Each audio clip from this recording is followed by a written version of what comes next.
Salve, torcedor santista e todos aqueles que acompanham o canal Vargas Santos TV.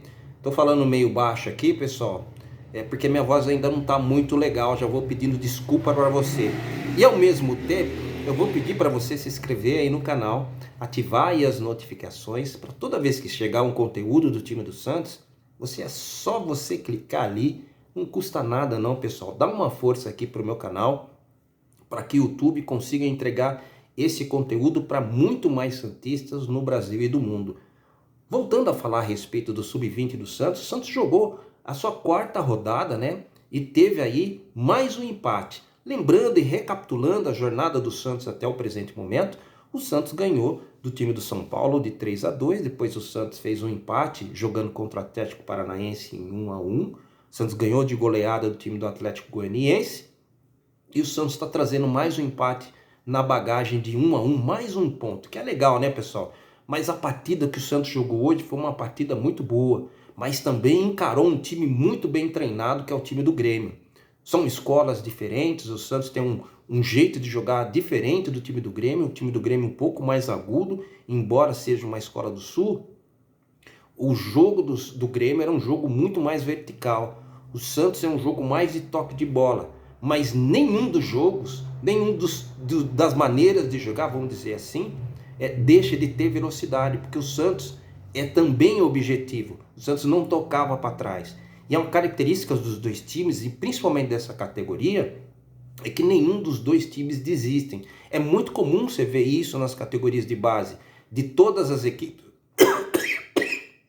do Brasil. Desculpa, pessoal, tá difícil. Mas eu vou tentando levar aqui. Enquanto eu não melhorar, tô com dificuldade, por isso que eu tô com dificuldade para fazer lives. E aí o que acontece? Eu entendi que o time do Santos jogou bem hoje, pessoal. Não jogou mal. Entendi que o melhor resultado foi realmente o empate. Ah, mas Vargas, você santista tem que sempre pensar em vitória. Mas os momentos que o Santos sofreu hoje foi muito mais agudos do que o Santos fez. O Santos perdeu algumas oportunidades, é bem verdade, mas foi muito poucas diante daquilo que o time do Grêmio fez dentro da partida. As bolas, por diversas vezes, passou dentro da área do time do Santos. O Santos precisa arrumar o seu sistema defensivo ainda. O Orlando Ribeiro ainda precisa fazer alguns ajustes, né? E no momento que o time do Grêmio estava melhor do que o Santos na partida no primeiro tempo, o Santos foi lá e fez um gol através de quem fez o gol do time do Santos? O Rodrigo César, que foi uma bola que foi metida pela esquerda lá, adivinha por quem, pessoal? Para o Kevson, que é a válvula de escape do time do Santos, e ele acabou indo pela linha de fundo. Ainda o jogador lateral direito do Grêmio tentou derrubar ainda, ele se levantou, catou cavaco, fez o cruzamento forte e rasteiro. O goleiro, o Arthur do time do Grêmio, tentou fazer um movimento, que normalmente o goleiro ele abaixa um pouco mais, eu não sou especialista, mas a bola acabou passando por debaixo do braço dele. E o Rodrigo César, que estava lá, não tinha nada a ver com isso, acabou fazendo o gol, né? O gol que o Santos tomou foi semelhante, que coincidentemente foi uma jogada no lateral esquerdo também do time do Grêmio, chamado Cuiabano. O lateral esquerdo bom, pessoal, esse é bom. Inclusive o Renato Gaúcho está de olho nele, e me parece, durante a transmissão, existia até uma perspectiva de integrar ele ao time profissional do time do Grêmio, né? São dois jogadores que assim, chamaram muita atenção na partida de hoje, pelo vigor físico do Cuiabano, apesar de jogar como lateral, e esse Rony, apesar de jogar no meio de campo, ele que fez um gol de empate do time do Santos, do time do Grêmio, melhor dizendo. E foi uma jogada semelhante do time. Os dois goleiros realmente, embora o João Vitor, eu acho que ele fez umas 5 ou 6 defesas importantes do time do Santos, eu acho que ele também foi um dos jogadores principais, né, no jogo de hoje, dentro dessa partida que eu acho que foi muito dinâmica, né? Então o Grêmio conseguiu empatar com o Rony, numa jogada que foi ali pela esquerda no segundo tempo. Teve um cruzamento, alguém passou na frente do João Vitor, ele ainda conseguiu bater na bola, mas a bola estava quase saindo, e esse Rony, assim, meio que voltando assim para pegar o tempo da bola, acabou empurrando ela para dentro do gol, e ali estava estabelecido o empate de 1-1, né? E eram os minutos e os números finais também porque a partir daquele momento era trocação, era hora o Santos atacando, hora o Grêmio atacando. Os dois times mudaram muito ali no segundo tempo, alteraram muito, fizeram muitas substituições, talvez por conta do cansaço, pela alta velocidade, principalmente no primeiro tempo e nos minutos iniciais ali do segundo tempo, até os 20 minutos, né? Embora, pessoal, eu acho que o Santos ainda, embora o Santos está invicto, o Santos não perdeu nenhuma partida, o Grêmio, o que ele fez? Ele ganhou 2 partidas e perdeu a terceira, e hoje empatou. O Santos ganhou a primeira, empatou a segunda, ganhou a terceira e empatou essa quarta. É um pouquinho diferente do time do Grêmio, me parece que já está numa colocação diferente. O Santos está na terceira colocação no grupo B e está seguindo o seu caminho.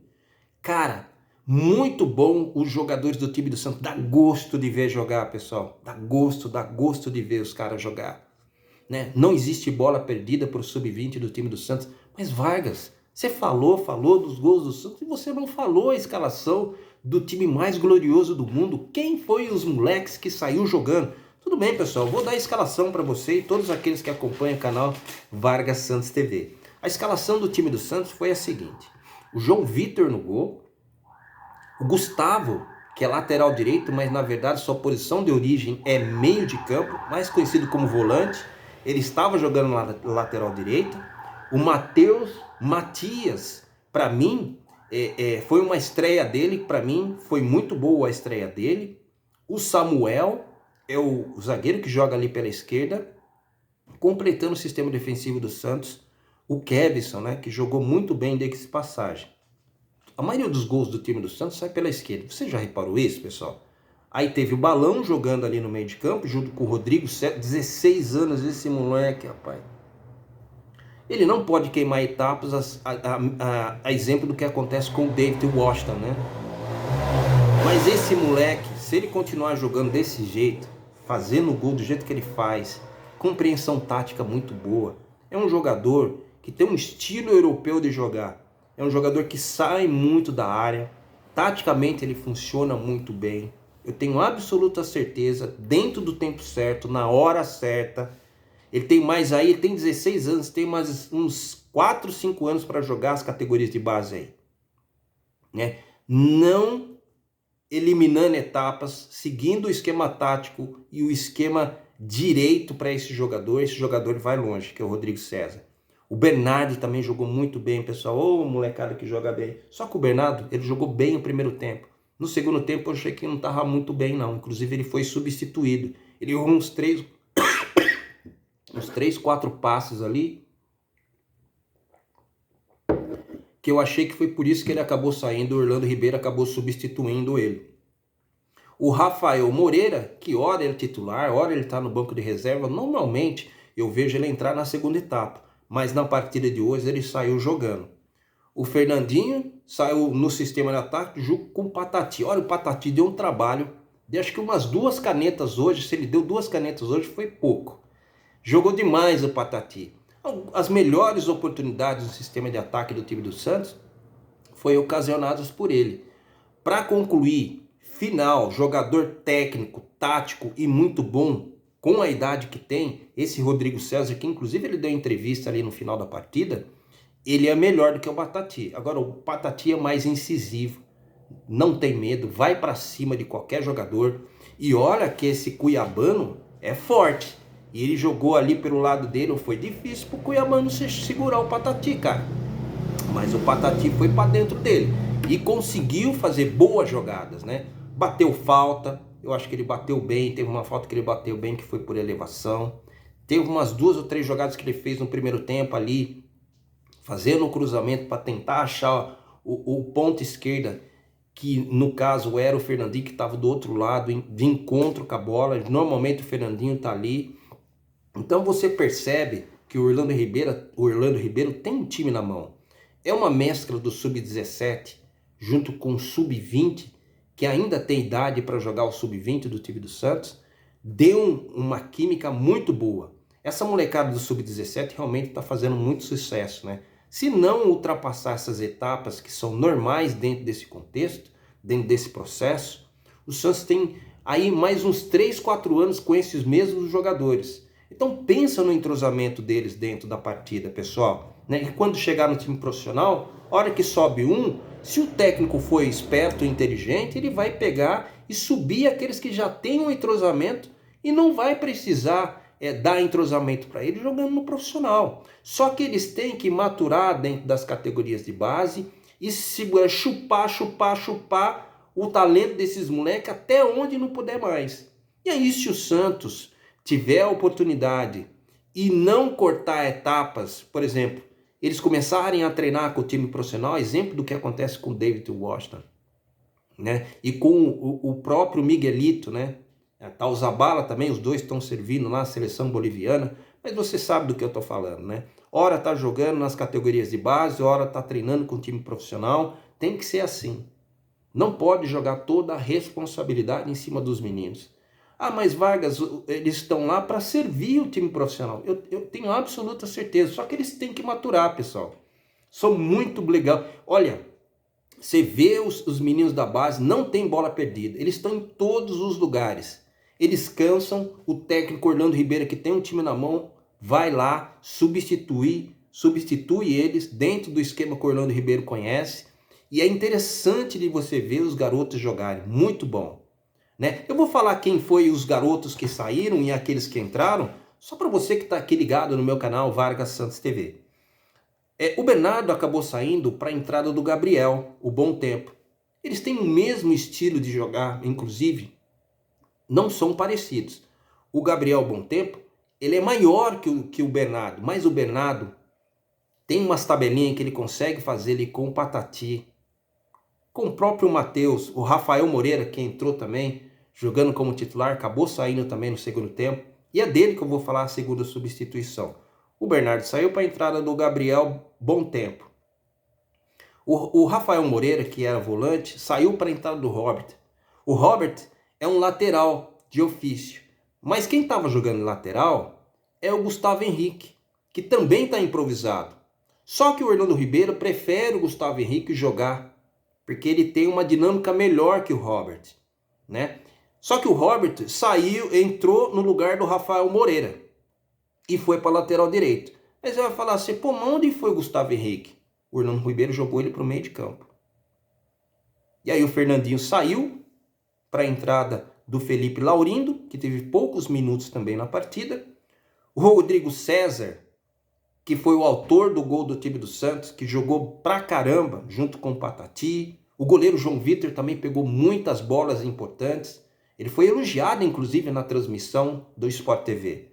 Né? O Rodrigo César entrou para a entrada do Gabriel Miranda. O Gabriel Miranda não fez absolutamente nada, pessoal. Ele fez umas 2 jogadinhas ali, mas eu acho que ele, em algumas partidas na Taça São Paulo Futebol Júnior, ele foi até titular, no lugar do David Washington, que estava machucado, de passagem. O Kevson, que cansou, que correu pra caramba, saiu para a entrada do outro lateral esquerdo, o Diogo Correia, que também jogou muito pouco. Né? O Gustavo Henrique, que é o lateral, que na verdade ele é um meio-campista que joga de volante, que estava jogando depois de algumas substituições ali no meio de campo, acabou cansando e entrou o Kevin Maltos, que em algumas partidas anteriores foi titular no time do Santos, mas a gente tem que lembrar que ele está voltando de contusão, quase 2 anos parados, né? Então ele está voltando aos poucos, né, pessoal? E isso é importante, dar um ritmo do jogo para ele, mas não pode realmente jogar muita responsabilidade. Tem que colocar ele aos poucos, colocar como titular. Eu vejo que o Orlando Ribeiro tem um time na mão, então ele modifica muito o time do Santos, né? É evidentemente que tem vários jogadores que estão com cartão amarelo, tem jogadores aí que estão contundidos, que servirão muito provavelmente o time mais glorioso do mundo, vão enxertar a equipe que já, no meu modo de ver, é forte da equipe do Santos. E o Santos hoje, na partida de hoje, realmente tem uma maturidade muito grande, né? No momento em que o Santos conseguiu, estava sofrendo pressão, o Santos fez o gol, segurou o time do Grêmio, que estava incisivo em cima do time do Santos, mas mesmo assim o Santos conseguiu segurar, e aí me mostrou um pouco mais de maturidade, e isso é importante nas categorias de base. Aí você fala, poxa, mas não é só servir o time profissional, as categorias de base, Vargas? Sim, mas quem não gosta de ganhar um campeonato brasileiro? Quem não gosta de ganhar um campeonato paulista? Quem não gosta de ganhar uma Copa do Brasil? Então os meninos têm que aprender a ganhar. Nessa categoria é mais difícil porque tem muitos que jogam iguais a ele. Mas eles estão vislumbrando o time profissional. Tem que tirar um pouco a ansiedade desses garotos, que eu sei que é difícil. Mas muitas vezes tem jogadores ali que, além de ter muito talento, são jogadores que praticamente daqui 3 anos já estão prontos, pessoal. Tem, por exemplo, esse jogador aí que eu falo para você, que é o Rodrigo César. O próprio Bom Tempo, que entrou no segundo tempo, rimando aqui, né? Tem o Bernardo, que também joga muito bem, que é um jogador que joga muito legal. Mas se a gente for avaliar, quais são os jogadores que, no meu modo de ver, estão prontos para o time profissional? Eu acho que pronto, nenhum. Eu acho que a gente tem que ter um olhar diferente para o Kevson. Mas também não deve jogar ele na fogueira. Tem que jogar ele para treinar com o profissional, voltar para as categorias de base quando precisar. Deixar ele bem ciente disso. Aí quando tiver outra oportunidade, que não tiver lá de repente o Felipe Jonathan, que só tiver lá o Lucas Pires, pô, chama o cara. Tranquilo. Tá bom, pessoal? Essas foram as informações do time do Santos. Desculpa estar falando dessa forma, mas é a única forma que eu consigo falar, pelo menos até eu ficar recuperado 100%. Tá bom? Fica na paz, fica com Deus e até breve, pessoal. Muito obrigado por ouvir meu canal. Tchau.